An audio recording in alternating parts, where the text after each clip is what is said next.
love your stories. I'm glad to hear that, and happy birthday, Akoko.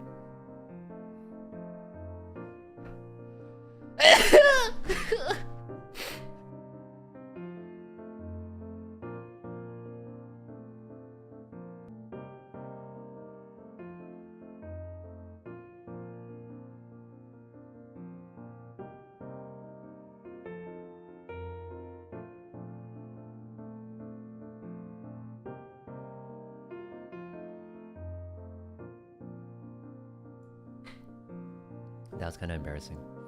That was a really big sneeze.